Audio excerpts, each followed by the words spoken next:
नमस्कार दोस्तों, welcome to my YouTube channel. एक ऐसा प्लेटफॉर्म जहां आपको मिलता है सिर्फ और सिर्फ insurance and investment related information, वो भी बिल्कुल ही आसान शब्दों में। मैं self Shyam Kumar, development officer, Bharatiya Jeevan बीमा निगम। दोस्तों, हमारी स्वास्थ्य जागरूकता और लगातार स्वास्थ्य संबंधी सुविधाओं, रिसर्च एंड डेवलपमेंट में बढ़ोतरी का यह नतीजा है कि जहाँ एक भारतीय की एवरेज लाइफ एक्सपेक्टेंसी औसत जीवन 1950 में मात्र 35 वर्ष था, वही आज 2022 में बढ़कर दोगुनी 70 वर्ष हो चुका है और यह औसत जीवन लगातार बढ़ता ही चला जा रहा है। इससे एक बात तो जरूर स्पष्ट होता है कि एक फाइनेंशियली इंडिपेंडेंट रिटायर्ड लाइफ की प्लानिंग की जरूरत आज सबसे अधिक है। अब यह सवाल उठता है कि क्या 4, 5 और 6% गारंटी रिटर्न देने वाली स्कीम्स के जरिए हम एक हैंडसम रिटायरमेंट फंड अपने लिए क्रिएट कर सकते हैं? शायद नहीं।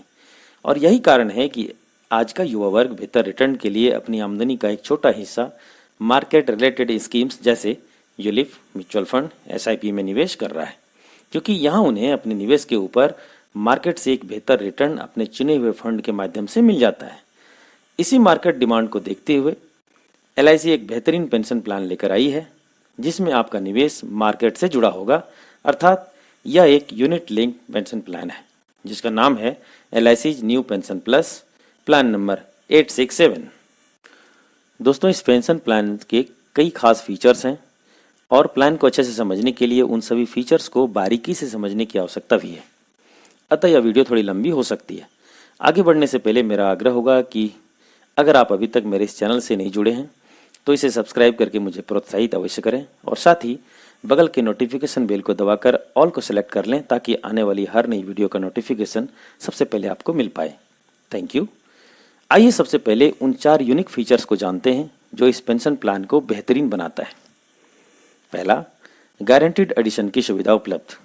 आपके चुने हुए फंड्स के ऊपर मार्केट से जो रिटर्न आएगा वह तो आएगा ही, साथ ही इस प्लान में एक निश्चित समय के बाद गारंटीड एडिशन के रूप में एक गारंटी रिटर्न भी दिया जाएगा। अर्थात मार्केट रिटर्न के साथ साथ गारंटी रिटर्न भी। आगे हम लोग इसे और भी डिटेल में समझेंगे। दूसरा, minimum vesting age is 35 years only. अर्थात 35 वर्ष की कम उम्र से ही पेंशन पाने की सुविधा।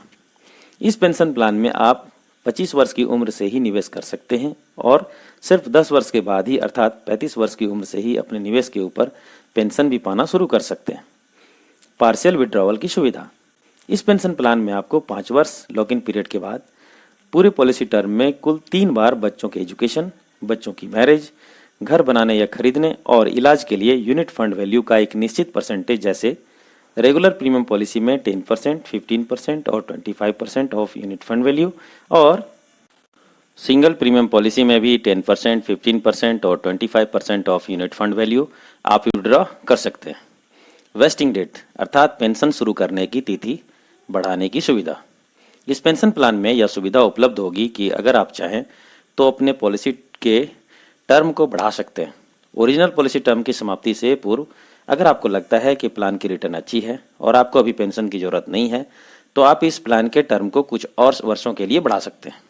पर ऐसा करने के लिए आपको अपनी पॉलिसी टर्म की समाप्ति से कम 3 माह पूर्व एलआईसी को इन्फॉर्म करना होगा। बाद के बढ़े हुए टर्म में आप चाहें तो प्रीमियम का भुगतान कर भी सकते हैं और नहीं भी कर सकते, पर पॉलिसी टर्म को एक्सटेंड करने की 3 शर्त होगी। पहला, जब आप ऐसा कर रहे हो तब आपकी उम्र 60 वर्ष से कम होनी चाहिए। दूसरा, टर्म एक्सटेंशन के बाद आपकी उम्र मैक्सिमम वेस्टिंग एज, जो कि 85 ईयर्स है, से अधिक नहीं होनी चाहिए। और तीसरा, ओरिजिनल पॉलिसी टर्म और एक्सटेंडेड टर्म मिलाकर पॉलिसी टर्म 42 ईयर्स से अधिक नहीं होनी चाहिए। आगे हम लोग इसे और डिटेल में समझेंगे। आइए अब इस पेंशन प्लान के कंडीशंस और रेस्ट्रिक्शंस को समझते हैं। एंट्री एज 25 वर्ष से लेकर 75 वर्ष तक की उम्र के व्यक्ति इस पॉलिसी को ले सकते हैं। पॉलिसी टर्म मिनिमम 10 वर्ष से लेकर 42 वर्ष तक का कोई भी पॉलिसी टर्म का चुनाव आप कर सकते हैं या फिर बाद में इसे बढ़ा भी सकते हैं। वेस्टिंग एज पेंशन स्टार्ट करने की उम्र 35 वर्ष की उम्र से लेकर 85 वर्ष की उम्र तक आप वेस्टिंग एज चुन सकते हैं। प्रीमियम पेमेंट मोड, इस पॉलिसी को आप सिंगल प्रीमियम अर्थात एक मुश्त प्रीमियम भरकर, जो कि मिनिमम 1 लाख रुपए निवेश करके आप शुरू कर सकते हैं, और रेगुलर प्रीमियम अर्थात ईयरली, हाफ ईयरली, क्वार्टरली और मंथली मोड में निवेश करके भी ले सकते हैं। ईयरली मोड में मिनिमम 30,000 सालाना निवेश करके, हाफ ईयरली मोड में मिनिमम 16,000 छमाही निवेश करके, क्वार्टरली मोड में मिनिमम 9,000 तिमाही निवेश करके और मंथली मोड में मिनिमम 3,000 मासिक निवेश करके भी आप इस पेंशन प्लान को ले सकते हैं। मैक्सिमम प्रीमियम की कोई भी लिमिट नहीं है। लोन और सरेंडर की सुविधा। इस प्लान में लोन की सुविधा उपलब्ध नहीं होगी। बीच में कभी भी पैसे की जरूरत होने पर आप पार्शियल विड्रॉवल कर सकते हैं, जिसकी चर्चा हम लोग पहले ही कर चुके हैं। पर इस पेंशन प्लान में सरेंडर की सुविधा उपलब्ध होगी। आप अपने पॉलिसी टर्म में कभी भी अपने पॉलिसी को सरेंडर कर सकते हैं। चूंकि इस प्लान में 5 वर्ष की लॉक इन पीरियड है, अतः 5 वर्ष की लॉक इन पीरियड से पहले सरेंडर करने पर surrender amount lock in period की समाप्ति के बाद ही आप ले सकते हैं और उस बीच आपका वह रकम डिसकंटिन्यूड फंड में रहेगा। मतलब यह हुआ कि 5 वर्ष की लॉक इन पीरियड से पहले आप पॉलिसी को सरेंडर तो कर सकते हैं, पर सरेंडर की रकम 5 वर्ष की इस लॉक इन पीरियड की समाप्ति के बाद ही दिया जाएगा। सरेंडर की रकम किस स्थिति में कितना मिलेगा, इसकी कुछ शर्तें हैं और ये काफी इंपॉर्टेंट है। अगर आप चाहें तो पूरी रकम एंटायर प्रोसीड्स से LIC से ही पेंशन स्कीम बाई कर सकते हैं, या फिर 50% तक की रकम से किसी दूसरे इंश्योरर से भी पेंशन प्लान खरीद सकते हैं। दूसरा, आप चाहें तो up to 60% of total proceeds यानी प्राप्त रकम को वापस ले सकते हैं, कम्यूट कर सकते हैं और बाकी बचे रकम से LIC से ही पेंशन प्लान खरीद सकते हैं, या फिर 50% तक की रकम को अदर इंश्योरर के पेंशन प्लान में लगा सकते हैं और बाकी रकम को LIC में। तीसरा, अगर कुल प्रोसीड्स अर्थात कुल रकम उस समय उपलब्ध पेंशन प्लान को बाय करने के लिए पर्याप्त नहीं है, तो उस केस में कुल रकम को लमसम में ही वापस ले सकते हैं। आइए इसे एक एग्जाम्पल से समझते हैं। माना कुल प्राप्त रकम टोटल प्रोसीड्स 5 लाख रुपया है, तो केस 1, आप पूरे 5 लाख से LIC के ही पेंशन प्लान बाय कर सकते हैं, या फिर up to 2.5 lakh other insurer में और बाकी बचे रकम को LIC के पेंशन प्लान में लगा सकते हैं। केस 2, अप टू 60% अर्थात 3 लाख रुपया तक वापस ले सकते हैं, कम्यूट कर सकते हैं और बाकी बचे रकम से LIC का पेंशन प्लान बाई कर सकते हैं, या फिर 50% तक की रकम से अर्थात 1 लाख तक का अदर इंश्योरर से और बाकी बचे रकम से LIC से पेंशन बाई कर सकते हैं। केस 3, अब अगर यह 5 लाख की रकम उसमें उपलब्ध पेंशन प्लान को लेने के लिए पर्याप्त नहीं है, काफी नहीं है, तो पूरे 5 लाख को आप लमसम में वापस भी ले सकते हैं। 5 वर्ष की लॉकिंग पीरियड के बाद सरेंडर करने पर आप सरेंडर की रकम को तुरंत ही वापस ले सकते हैं या फिर पेंशन में निवेश कर सकते हैं। बाकी सारे कंडीशंस पहले जैसे ही होंगे। आपको निवेश करने के लिए कुल 4 फंड्स का ऑप्शन दिया जाता है। पेंशन बॉन्ड फंड, इस फंड में निवेश करने पर 60% to 100% रकम गवर्नमेंट गारंटीड सिक्योरिटीज में, 0% to 40% रकम short term investment money market instrument में और इक्विटी में कोई भी रकम निवेश नहीं किया जाता है। अतः यह एक लो रिस्क इन्वेस्टमेंट फंड होता है।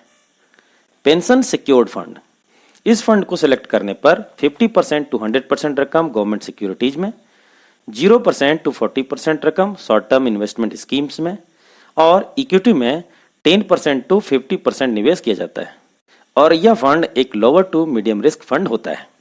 पेंशन बैलेंस्ड फंड, इस फंड को सिलेक्ट करने पर 30% to 70% रकम गवर्नमेंट सिक्योरिटीज में, 0% to 40% शॉर्ट टर्म इन्वेस्टमेंट में और 30% to 70% रकम इक्विटी में इन्वेस्ट किया जाता है और यह एक मीडियम रिस्क इन्वेस्टमेंट फंड होता है।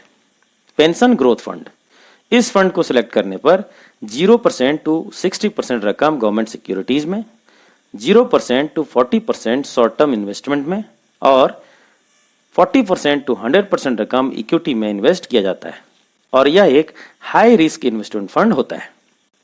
उपरोक्त चारों फंड्स के अलावे एक और फंड्स उन सभी डिसकंटिन्यूड पॉलिसी के लिए होता है जिसे बीच में ही चलाना छोड़ दिया गया।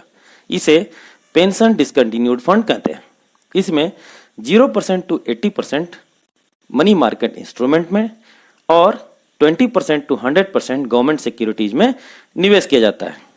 आप चाहें तो पॉलिसी टर्म के बीच में कभी भी अपने फंड को स्विच कर सकते हैं, अर्थात अपने निवेश को एक फंड से दूसरे फंड में ट्रांसफर कर सकते हैं। एक पॉलिसी ईयर में 4 स्विच फ्री होता है और उसके बाद हर स्विच का 100 रुपया स्विचिंग चार्ज डिडक्ट किया जाता है। आपको इस पॉलिसी में निवेश के ऊपर मार्केट से जो रिटर्न मिलेगा वो तो मिलेगा ही, इसके अलावे फिक्स्ड रिटर्न के रूप में गारंटीड एडिशन भी दिया जाएगा, जो इस प्रकार होगा। रेगुलर प्रीमियम पॉलिसी और सिंगल प्रीमियम पॉलिसी के लिए गारंटीड एडिशन का रेट अलग अलग होगा। 6th ईयर एनुअल प्रीमियम का % और सिंगल प्रीमियम का 4% आपके यूनिट फंड में ऐड किया जाएगा। 10th ईयर एनुअल प्रीमियम का 10% और सिंगल प्रीमियम का 5% मिलेगा। उसके बाद 11th to 15th ईयर 4% और 1.25% और आगे भी ऐसे ही अलग अलग पॉलिसी ईयर में अलग अलग रेट पर लगातार गारंटीड एडिशन दिया जाएगा। इस पेंशन प्लान में आपको निवेश पर कुछ मिनिमम चार्जेज लगाए जाते हैं, जैसे पहला प्रीमियम एलोकेशन चार्ज, दूसरा पॉलिसी एडमिनिस्ट्रेशन चार्ज, तीसरा फंड मैनेजमेंट चार्ज, चौथा डिसकंटिन्यूएंस चार्ज, पांचवा पार्शियल विड्रॉवल चार्ज एटसेट्रा। इन सभी चार्जेज की डिटेल जानकारी यहाँ संभव नहीं है क्योंकि वीडियो बहुत लेंदी हो जाएगा। अगर आप जानना चाहें तो मैंने एक लिंक वीडियो के डिस्क्रिप्शन में शेयर कर दिया गया है, आप जान सकते हैं। अब आइए इसे 2 छोटे छोटे एग्जाम्पल के माध्यम से समझने का प्रयास करते हैं। एग्जाम्पल 1, माना 30 वर्ष के मिस्टर अभय 50,000 वार्षिक प्रीमियम की एक न्यू पेंशन प्लस पॉलिसी 20 वर्ष पॉलिसी टर्म के लिए लेते हैं और वह निवेश के लिए पेंशन बैलेंस्ड फंड का चुनाव करते हैं, जो एक मीडियम रिस्क फंड है।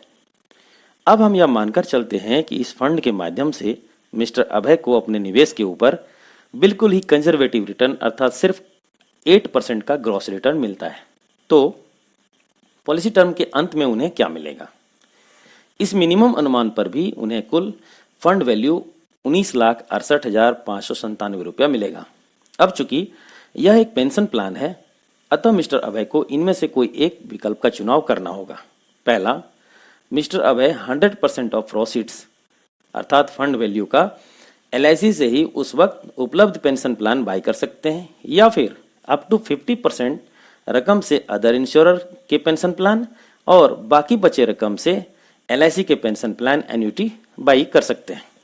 या फिर दूसरा, कुल फंड वैल्यू का अप टू 60% रकम कम्यूट कर सकते हैं अर्थात वापस ले सकते हैं और बाकी बचे रकम से या तो सिर्फ LIC से ही पेंशन प्लान बाय कर सकते हैं या फिर अप टू 50% तक अदर इंश्योरर से और बाकी बचे रकम से LIC से पेंशन प्लान एन्युटी ले सकते हैं।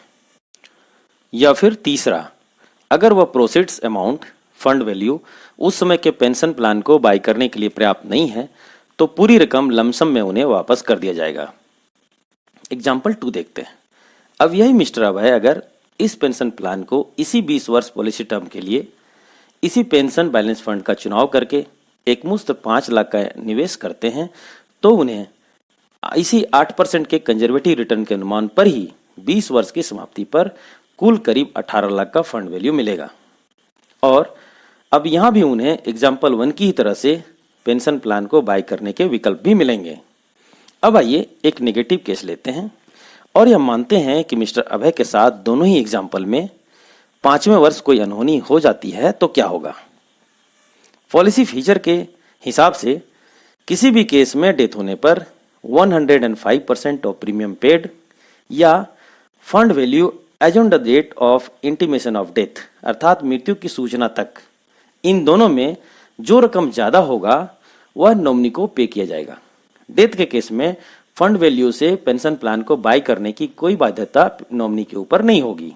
दोस्तों, मेरी कोशिश थी कि मैं आपको इस वीडियो के माध्यम से LIC new pension plus plan के सभी फीचर्स की डिटेल जानकारी बिल्कुल ही आसान शब्दों में दे पाऊं।